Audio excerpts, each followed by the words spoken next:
Good morning student. Last term पे मैंने conic section start कराया था और उसमें ये बताया था कि कोई प्लेन अगर डबल कोन को डिफरेंट एंगल्स में कट करता है then we get a conic section and that conic section can be a circle, parabola, ellipse, hyperbola. लेकिन स्टूडेंट्स ये डेफिनेशन हम लोग क्वेश्चन सॉल्व करने में नहीं अप्लाई कर सकते। क्वेश्चन सॉल्व करने में जो कोनिक सेक्शन का कंसेप्ट ये है कि conic section is a locus of the moving point. Conic section में तीन चीज़ें हैं। एक तो मूविंग पॉइंट है जो मूव करेगा और ये मूविंग पॉइंट जिस पाथ पे मूव करेगा वो path parabola, circle, ellipse, hyperbola हो सकता है। और एक फिक्स पॉइंट होता है और एक straight line, fix straight line होती है। तो conic section is a locus of the moving point which move such that the distance of the moving point from a fixed point, suppose this moving point is P and fixed point is S, तो moving point का fix point से जो distance है वो PS हो जाएगा और एक ये फिक्स स्ट्रेट लाइन है तो मूविंग पॉइंट का इस फिक्स स्ट्रेट लाइन से डिस्टेंस ये PM, तो इस मूविंग पॉइंट का फिक्स स्ट्रेट लाइन से डिस्टेंस। तो स्टूडेंट हम लोग क्या करते हैं, मूविंग पॉइंट का फिक्स पॉइंट से डिस्टेंस और मूविंग पॉइंट का फिक्स स्ट्रेट लाइन से जो डिस्टेंस होता है उसको उस रेशियो को कंसीडर करते हैं PS/PA। तो PS क्या है, distance of the moving point from a fix point and PM is a perpendicular distance of the moving point from a fixed straight line and this ratio is denoted by E। इस ratio को हम E से denote करते हैं। It is called a eccentricity. ये E जो है वो इसेंट्रिसिटी है और अगर E की वैल्यू 1 है तो हमें मिलेगा parabola. If E is less than 1 then we will get ellipse. If E is greater than 1 then we will get a hyperbola। तो स्टूडेंट हम लोग पहले पैराबोला स्टार्ट करेंगे तो E is equal to 1 का मतलब क्या हो गया, E is equal to 1 means this ratio PS/PM is 1 means PS is equal to PM। तो पैराबोला जो है ऐसे पॉइंट का लोकस है जो इस तरीके से मूव करता है कि उसका फिक्स पॉइंट से डिस्टेंस और फिक्स स्ट्रेट लाइन से जो डिस्टेंस है वो हमेशा इक्वल होता है।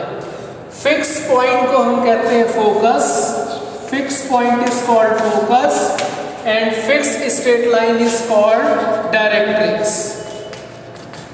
फिक्स्ड स्ट्रेट लाइन जो है वो डायरेक्ट्रिक्स कहलाती है।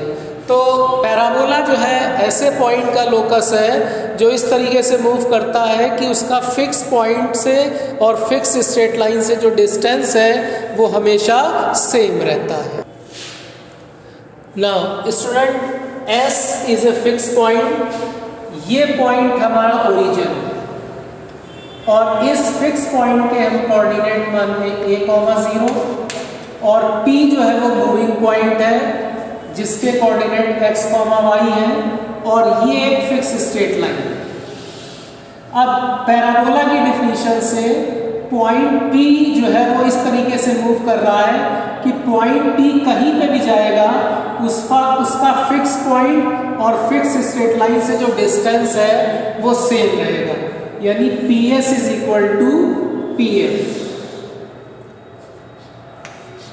अब अगर ये पॉइंट मूव करता हुआ यहाँ आ जाए तो ये डिस्टेंस इस डिस्टेंस के बराबर होगा, ये मूव करता हुआ जैसे यहाँ आ गया तो ये डिस्टेंस इस डिस्टेंस के बराबर होगा और इसी तरीके से चलते चलते अगर ये पॉइंट यहाँ पे आ जाए तो ये डिस्टेंस इस डिस्टेंस के बराबर होगा। और अगर हम इस पॉइंट को ओरिजिन मान लें, इस पॉइंट को जैसे अगर हम ओरिजिन कहते हैं तो ये हमारा y एक्सिस हो जाएगा और ये हमारा x एक्सिस। तो इसका मतलब जब मूव करता हुआ पॉइंट P ओरिजिन O पे आएगा तो ये डिस्टेंस इसके बराबर होगा।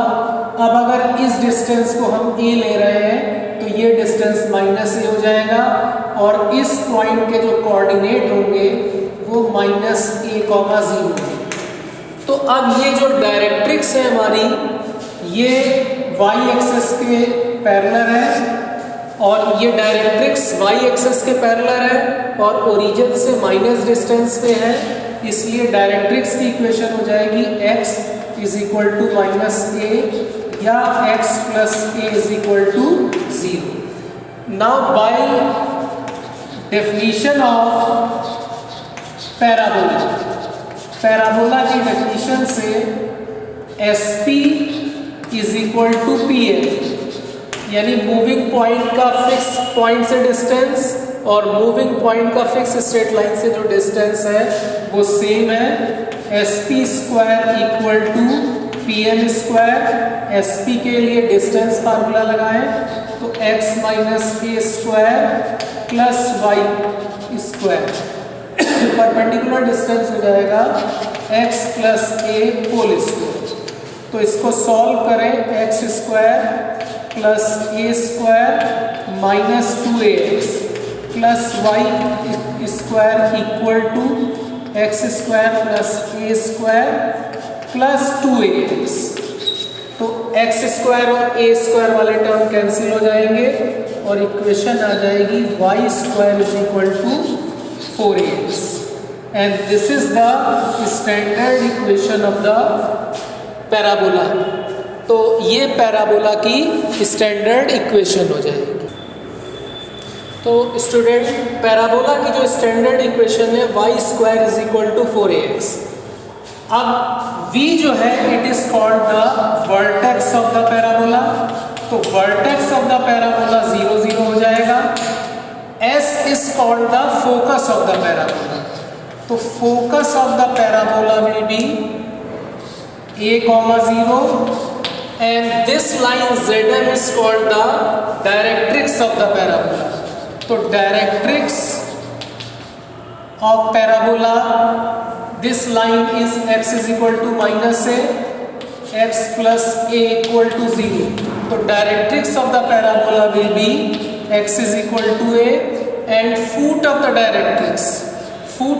directrix will be -a, 0। Student, parabola की हमारे 4 टाइप के पैराबोला होते हैं। अच्छा, ये पैराबोला की स्टैंडर्ड इक्वेशन है। स्टैंडर्ड इक्वेशन का मतलब ये हुआ कि पैराबोला का जो वर्टेक्स है वो 0, 0 होना चाहिए। तो 4 टाइप के पैराबोला होते हैं।